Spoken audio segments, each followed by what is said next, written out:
Hey guys, Az here at Shield Canine. I'm here with some of our pea litter puppies, and we are standing on the site of something special. Why don't you just show them a little bit something there? Okay, now pan the camera back to me. Now the news of what this is going to be, that's a little bit confidential. I'll get back to you guys soon on what that is. We're just waiting for some things. But I just wanted to give you guys a little taste. So anyways, I'm here with some of our 10-week-old pea litter pups. Come on, guys. And we're going to take them for a little walk in the woods. I got 3 females here and a male. In case you guys were wondering, blue collar here is a male. And he is a puppy that we've kept back. Oh, and I kept 2 of the females as well because I think these are really nice. They come from really nice, stable breeding. I think they're going to be sizable, beautiful dogs with excellent drive and stability, so they're going to make ideal protection dogs. Maybe we'll have a police dog in there. We'll see kind of how it all shakes out. So we're going to take these guys for a little walk in the woods. I'll talk a little bit about some of the puppies. Now, as you can see, these guys are explorers, so if I don't keep moving, they get off. They start exploring. Come on. Woo! Come on.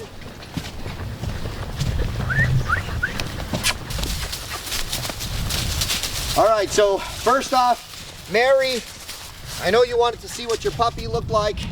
So this is your little puppy. Nice little female here, orange collar female. So we're gonna be training her up for you as we discussed. So she's gonna be with us for a little bit, but just so you know what she looks like, she's a spicy one. But you know, she's a nice compact little female and she's got a little attitude on her. So I think you'll like her. Come on, pup. Good. All right, Sergio. My plan is for these puppies is we're going to keep a male and 2 of the females. And like I said earlier, we're going to develop them as personal protection dogs. Now, what I'm going to do is they're going to be shortly going to one of my puppy raisers, and she's going to be raising them and preparing them for, you know, life in whatever venue they happen to be in. So it's really important. I always say this, you know, generally I don't raise puppies in the kennel. I like to take puppies and raise them in the home as much as possible. Expose them to the things that they're going to be exposed to. All the dogs that we sell as protectors are raised in a home or have been trained in the home. I never sell dogs like just out the kennel. I really believe that they need to be in a home environment. They need to see the kids playing on the street.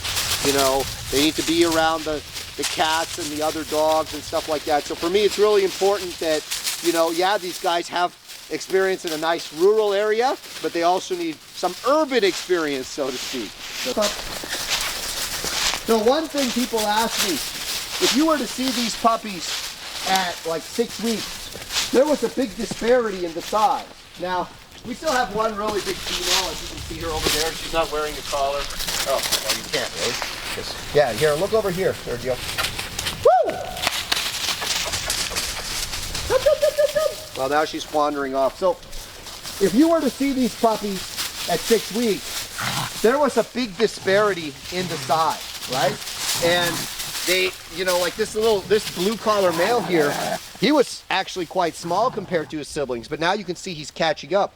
That's one thing I always tell people, you know, just because you see size disparity in the litter, even between 6 and 16 weeks, doesn't necessarily mean that a dog is going to be enormous or that a dog is going to be small. Like you can see this female here, she's a big female right now, but I wouldn't be surprised, you know, if the blue collar caught up and actually exceeded her in size. So when we're making pronouncements, when we're making pronouncements about the size of a dog, you know, it's always kind of a guesstimation based on what we're seeing right here and also what the parents are like. It's really important, you know, you have to see the parents. Yes. You have to see the parents, and you have to know the parents, and you know the lines. These puppies, both the parents and the grandparents are all quite large. So I'm not surprised that they're going to be a little bit more substantial in terms of size, but nothing extreme, you know. We're not going to have 120-pound German Shepherds here. It's not what you want. You want dogs that are lean, males, you know, 100 pounds max, and I don't even shoot for 100 pounds. Once you start getting too heavy in the German Shepherds, they're much more prone to injury. You know, not prone to joint disorders. Joint disorders aren't caused by the size of the dog, but injuries certainly can be exacerbated. If you have bigger dogs and they're doing really active things because they have really high drive, they're much more prone to tearing ligaments, you know, soft tissue, you know, breaking bones or fracturing limbs, stuff like that. You know, so it's always better to have dogs that are more moderate in size. The German Shepherd is not supposed to be a giant breed.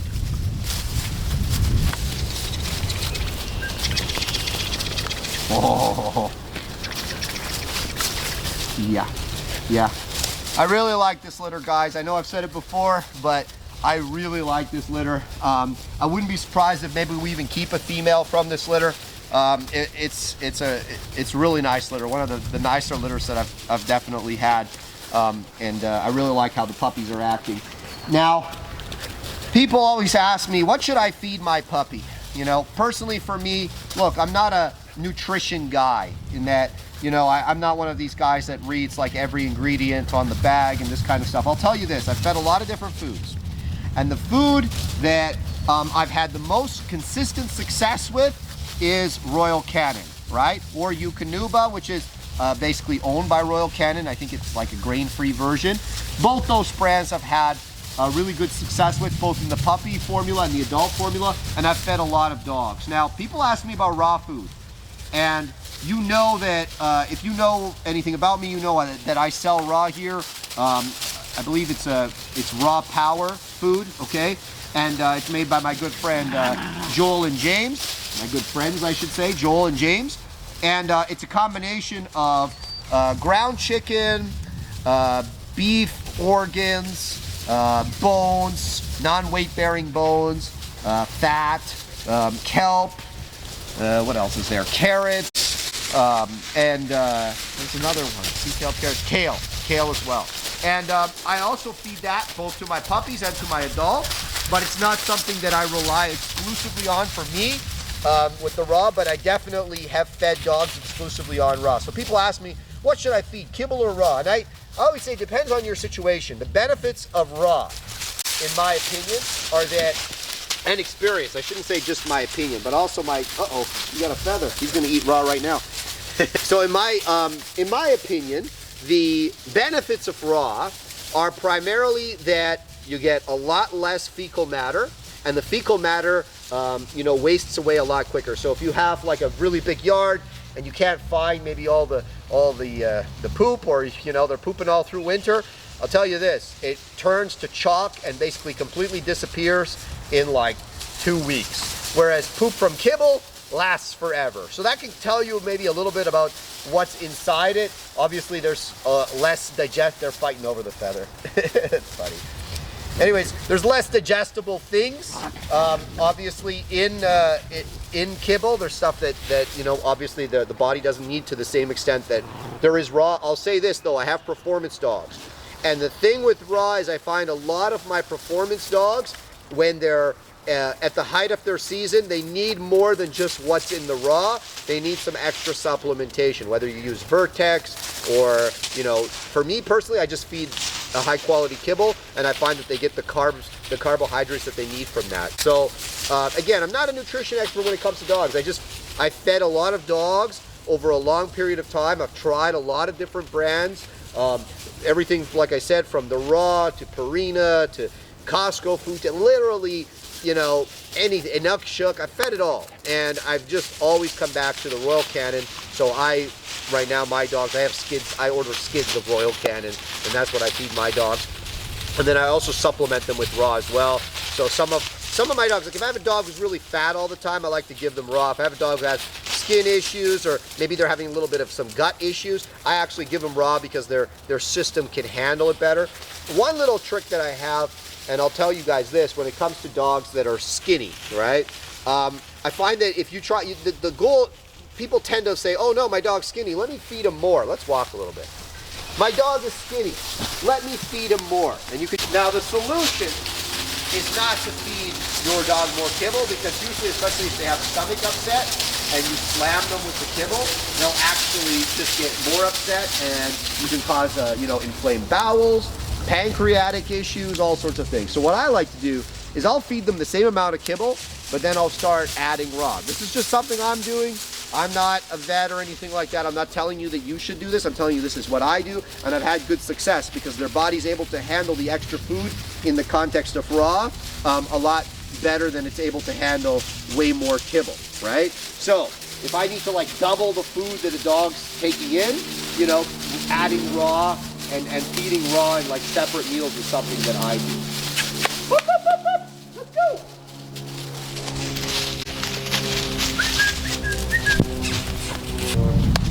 So this isn't a thought out position on raw versus kibble, guys. I don't really have a preference. I think that both are suitable depending on the dog and the situation. You know, I know a lot of people have been successful with raw food in the sense that, you know, they had a dog who was really struggling intestinally on the kibble, and when they went to the raw, things really cleared up and went well for them.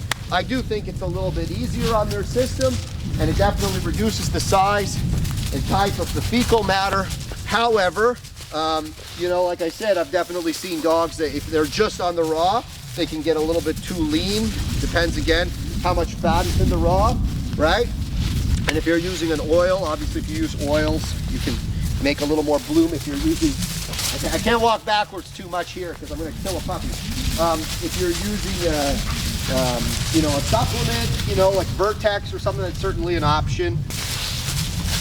So again, guys, that's not like a well thought out position on the topic. That's just me kind of rambling as we're walking with the puppy. I'll tell you this though, people always say, hey, Az, I want my puppy to be big. I want him to be super big. You know, should I feed him raw? Should I feed him kibble?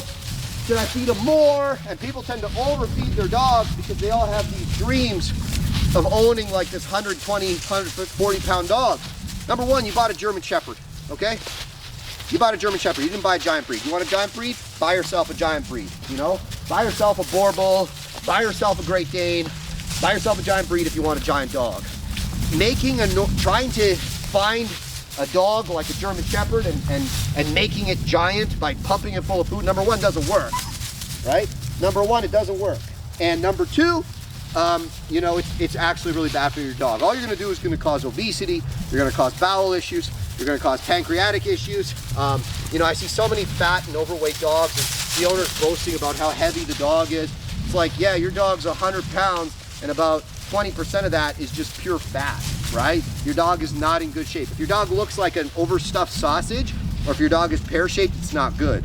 You want to be able to see the ribs. You want to see the outline of the hips. You don't want the hips protruding, nor do you want the spine protruding, but you want to be able to see the dog. Like these puppies, for me, they're in good condition, right?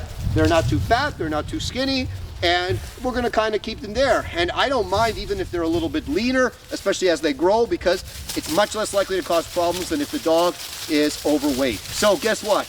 Your dog's size is determined by the genetics that your dog has. So of course, if your dog has big parents and their parents were big and their parents were big and you've got a whole, you know, concentrated ancestry of large dogs, most likely you're gonna have large dogs. If your dog has some big, some small, then who knows what you're gonna get. And if your dog has all small parents, most likely they're gonna be small, right? So keep that in mind. You're not gonna be able to feed, it's not a carp. You're not gonna be able to feed it into being bigger than what it's gonna be, right? So don't make your puppy, don't make your dog obese in the hope that it's gonna be larger than what he or she is meant to be. Genetics has already predetermined the natural and healthy size for your dog. So feed your dog in a healthy way, don't overfeed them, and you will see that they realize that size. One thing in the development of German Shepherds as well, right, is a lot of people are always asking me about, you know, like, do you think he'll get bigger? Do you think he'll, generally for me, and again, this is overseeing a lot of dogs, breeding a lot of dogs. One thing that I've found, guys, is that right at about a year, they've made, they're about as tall as they're ever gonna be. What happens though over the next year and a half is that they start to widen out, right? They start to thicken up. The secondary sex characteristics kick in. It's the male. Generally the head gets bigger, especially between year 1 and year 2. The chest gets wider and they just develop a lot more. And you can really kind of see the male and the dog. You know, by the time they're 3, most males are about as developed as they're going to be. You know, sometimes they can still, I've definitely seen a few that have still kind of found an extra ½ an inch in terms of width and head size. but generally that's where they are. Here's the thing, if you want your dog to be big, if you want your dog to realize its full natural body shape and body size, don't fix your dog, right? And I know it's not popular. Oh, all these dogs are homeless. Unless you're a complete idiot and you're letting your dog run loose with other dogs that are unneutered and unfixed, unsupervised, you're not gonna have puppies, okay? Fixing your dog is not a panacea for behavioral issues either, right? I know I've done another video on this and it was quite controversial.